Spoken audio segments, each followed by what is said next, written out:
Marissa, it's finally March. I know. You know How what that is means? it March? No, what does it mean? It means it's spring. Yes. All the rain here in Nashville and Minnesota, that means more snow. Uh, but what it does mean for a lot of people is spring cleaning. Yes. So I got to ask you, Marissa, what is the most unexpected thing you have ever rediscovered while spring cleaning? Oh my gosh. I don't know about unexpected, but I have found like in years past where I had these boxes that I used to keep my notes in from like middle and high school. Aw, And it is so fun to read through those. And that's kind of a fun little unexpected treat. yeah, that's great. You're so sentimental. Like to find those things. Yeah. For me, one time we were gonna buy my wife a road bike or like a triathlon bike. She used to do triathlons. We were gonna buy it used, and the person gave it to us for free. Oh, They were just like they love my wife's story, and they just hooked us up with it. And I'm like, oh, that's awesome. So I saved like $300. We were gonna go somewhere with a friend that same time when we picked it up. So I took the $300 and I couldn't quite remember where I put it. So then the next day, my wife's like, "Hey, where's the $300?" And I'm like, "I think they're in my pant pocket," and I couldn't find them anywhere for years until we actually moved to Nashville when we were like spring cleaning, and we found it in this like random drawer with clothes in it. I'm like, oh "Hey, my look what I gosh. found!" So like 5 years later, $300 I have magically found appeared. money in like coat pockets and stuff before, which is definitely fun. Oh, 100%. Yeah. $300 was nice. I was like, "Yay, I get to Yeah. use this." Anytime you find cash, that's a good day. We this happens to us a lot, right? Where we can unexpectedly, right, find these things. But what's worse actually is that our spaces have a way of getting cluttered, Yeah. right? All over our house. I have 4 kids at home. There's chaos all the time. There's like new toys that magically appear. I don't know where they come from. But what's unexpected actually is that our lives can get really cluttered. So today, what we're going to talk about is spring cleaning your life. Let's jump into it.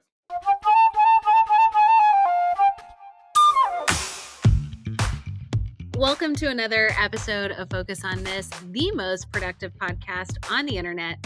So you can banish distractions, get the right stuff done, and finally start loving Mondays. I'm Marissa Hyatt, and I'm here with my incredible co host, Ken Freire. What's up? Hey, happy Monday. Happy Monday. Happy March. Oh, I'm excited about this episode. I feel like I can definitely use spring cleaning of my life right now. Yes. I feel like I could always get rid of stuff. Yes, I know. I feel like I love to purge. I love a good day where you just clean out a closet or something and just purge stuff. So, hopefully, today we're going to help you do that, but for your life. Stuff is just, it naturally accumulates, right? Like it just always feels like it's multiplying. Has a life of its own, especially if we're not paying attention to it. And so, we're going to walk through some of our favorite tools, which we're really excited to share with you that hopefully will become your favorites too. And one of our favorites is called the not to do list. Yeah, Joel, our chief product officer, has always wanted to change the name to the to don't list. Yeah. Let us know which one sounds better, right? But the not to do list or the to don't list, right? It's supposed to help you subtract things from your life. Too many times, what ends up happening is that we just keep adding, thinking that we could just fit it into the crevices. But the reality is that we want to start to subtract things because when we subtract things, it helps you make space for more of what you actually do want to do. So subtraction helps us eliminate that busy feeling that we are left with whenever we get stuff done Mhm. that actually ultimately proceeds to having stress in your life because you never feel like you're accomplishing anything. Well, it's like if you have a crazy cluttered closet or house, it makes you feel crazy and cluttered. Yeah. And it's the same way when we have so many things just on our to-do list. It makes you feel frantic and busy and overwhelmed. I was just literally earlier today on with one of our double win coaching clients, and she was talking about how she felt so overwhelmed and she didn't know how to take things out of her list because everything had to be done. And she's like, "I've gotta get everything done right now." And so we talked through a lot of the strategies we're talking about today, but of specifically how to subtract some of those things off of your to-do list. So we've got 4 categories that we're gonna walk through today, and I'm really excited about this. So category 1 is tasks. So thinking about what you typically do in a day, and the truth is, there's probably some things that you're doing that you actually just don't need to do anymore. So this could be related to your work, this could be your, in your professional life. This could also be in your personal life. So how do we know what to cut, Ken? A couple things that you got to think about is number one, realize that some things aren't important at all. They're just not. I'll give you a great example. I was on a coaching call this morning, talking to an individual, and he had a similar situation. Where he was like, "I just feel like everything needs to happen today and right now." And I know this sounds so simple, but I asked him, I'm like, "Is it really that important that you get it accomplished today?" And he's like, I think so." I'm like, "Are you sure? Like, tell me what the task is." And he told me, I'm like, "Do you really need to do that today?" And he's like, "I guess I don't." Yeah. And he just had this revelation. He's like, "I've self-imposed these pressures on myself." So the first one is some things aren't important at all, right? The other one is that some things aren't important anymore. Like they used to be important, but not anymore.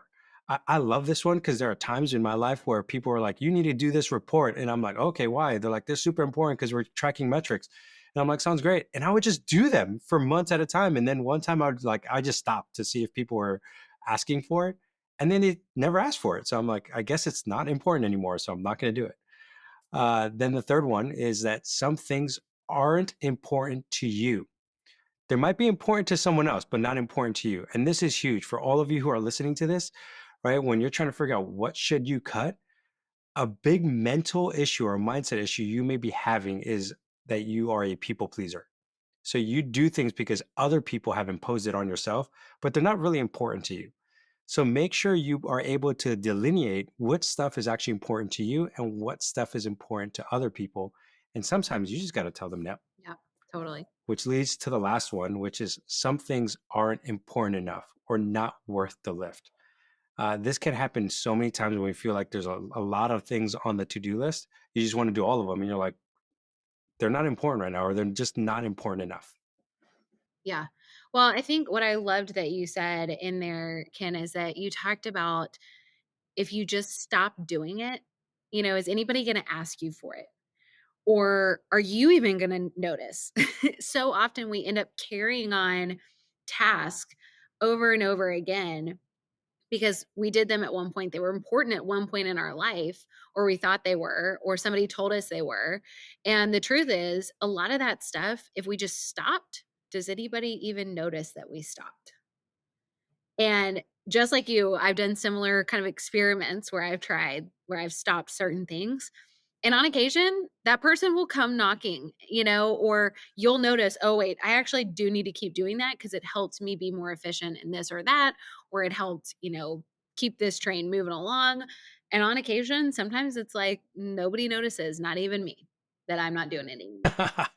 I don't know if you remember this, but this happened maybe last September, October.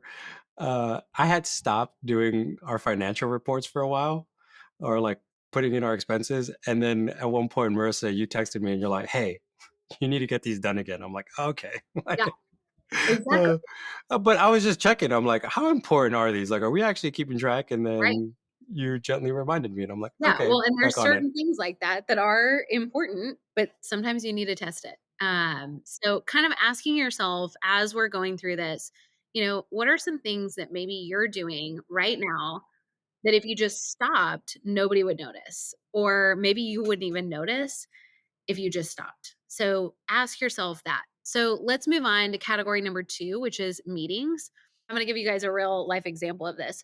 Um, so, one of the biggest culprits here to spring clean out are recurring meetings. Okay. These are super sneaky. They end up on the calendar because at some point in time, we said this was important for us to have this on the calendar. And This happened to me recently where I was feeling really overwhelmed. When I looked at my calendar for the week, I had so many meetings that were just, it was like week after week after week. I was just in so many meetings. And I was talking to my sister Megan, who's our CEO here, who happens to also be my boss. And she was like, "Well, what are the meetings that you feel like are eating, your time up?" And the majority were all recurring meetings. They were things that at one point in time we had said we need to have a recurring meeting about this. And so she reminded me of that, some things are important at one time, but maybe they're not anymore.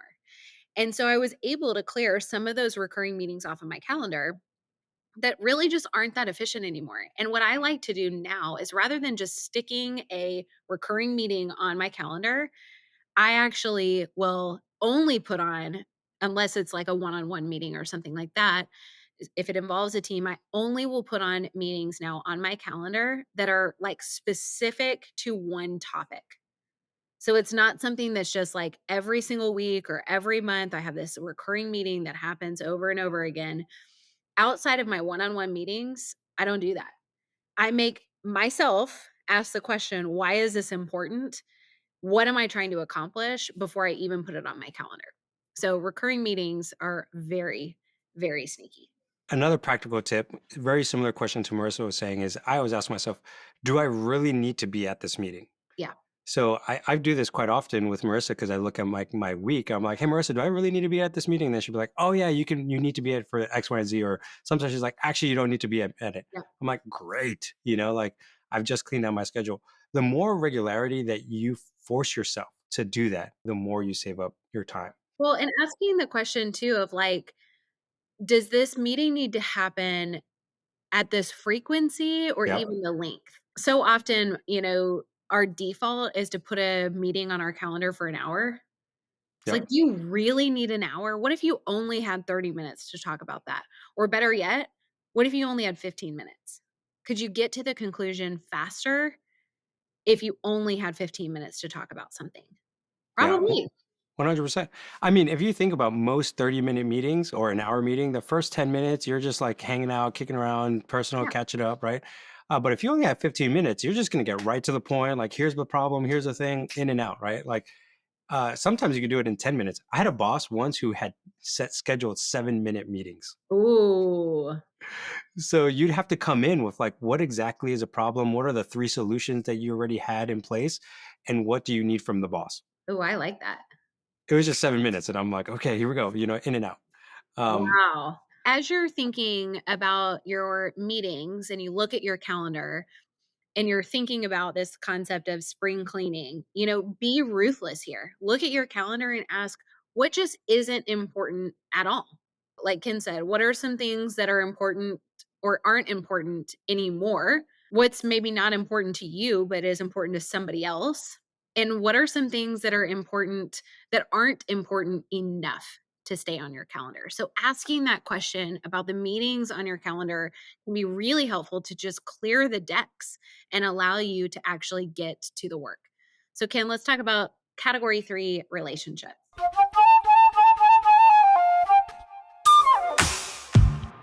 This one can be a sensitive topic, okay? But sometimes you got to spring clean your relationships. Now, before anyone calls in, we don't mean giving up on the people you love or getting rid of them. But there are some people in your life that are just negative and they're just constant drain. They're like vampires. They're just sucking the life out of you, Yep. right? They don't want to change or grow. There will be times that you're going to need to pull back from these relationships by degrees, right? So that you could that can help you, so that could give you some energy back. Again, we're not saying give them up entirely. There's a conversations that need to be had or different things that you need to do before that. But there are some relationships that you just have to assess. And then sometimes I have found that there are some relationships that the season has ended. Mm. It's not that they're bad, but like for me, every sometimes I move from a different state, so those relationships change. So now you're going to have different conversations. You're not going to be hanging out every once a week, or being on the phone once every 2 weeks. Life just changes, and you have to start to saying, who are the relationships that you want to be a part of today? in this season of life that are going to get you to the next place. I'm trying to remember who was the first person to say this. I don't know who it was, but this concept that you are the average of the 5 people that you spend the most time with. And if you think about that, like literally just stop for a second. Who are 5 people that you spend most of your time with? And your kids don't count, Ken. um, but who are the 5 people that you spend the most time with? Think about that and just take a second, like take a mental note of who those 5 people are. Do you wanna be like those people? Are those people that are gonna encourage you, that are gonna push you to be your best self, that are encouraging you across the board? Are they people that inspire you, that uplift you? And if the answer is no, and you have some agency over those relationships, then either how can you show up better and influence those relationships, or maybe that season has ended for those relationships. Friendship breakup, so to speak, can be really hard, but sometimes they are necessary. And that can be really helpful for kind of launching you into this next season where you're able to fully show up. My encouragement to you guys is rather than ask yourself, who do you necessarily need to let go of in your life? Ask yourself, who are 5 people in your life that you want to invest in? Those relationships, those people that are priorities to you, those people that you want to be like, that you aspire to be like, that you know will encourage you, motivate you. Those 5 relationships are the most important ones. And then allow the other relationships in your life to not take up as much priority. Yeah, that's a really good way to think about it, Marissa. Because even as you said that, I started thinking about like my natural tendency is I'm a loyal individual, so I'm always going to try to keep everybody around, Yeah. right? So I'm like, oh, who do I want to get rid of? I'm like, I see this quality and this quality and Right. this quality, and like I'm gonna keep them. But like, oh, who's going to take me to the next level Yeah. of where I want to go?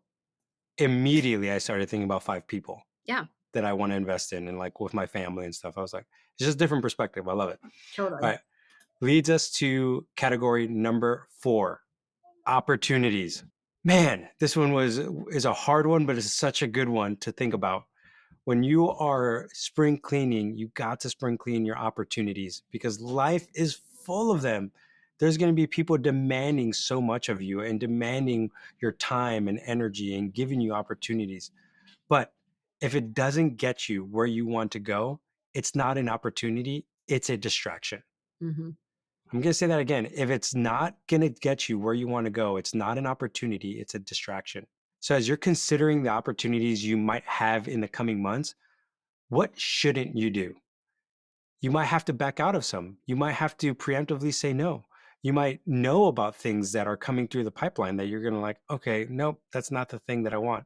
I'm in a season where my kids are really young. I want to invest a lot of time with them. That I'm saying no a lot to things that in the past I would have loved to do it, but it's just like I don't have the time for it. So recognize that this exercise is like choosing not to buy the thing you'll probably end up donating later. Yeah. I don't know how many times that has happened, right? Where it's just like, oh, we're like, oh, let's get this thing. And I'm like, no, no, no, just get rid of it. Like, just get rid of as much stuff as possible. So I heard years ago, actually on an Instagram post, this woman who was talking about how, like, we have this tendency to just want to buy things because somebody showed it to us. We get online on Instagram and we see all these people showing all these different products and we're like, "Oh yeah, oh my gosh, I totally need that thing." She asked the question, or challenged her viewers to ask themselves the question, "Did I need this before I saw it?"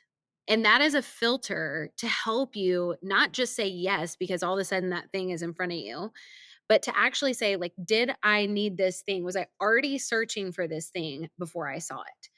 And that's true, and that's helpful if you're trying to like cut down on how much you're spending and that kind of thing. But you can translate this to your opportunities. Were you seeking out this type of opportunity before it showed up for you?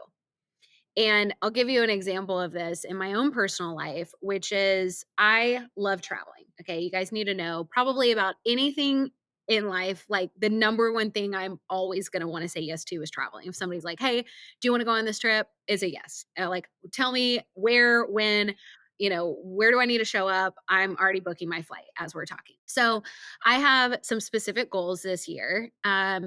I had shared with you guys that I'm working on this garden that I'm so excited about. I was talking about that on our episode of last week. I'm going to be landscaping my backyard.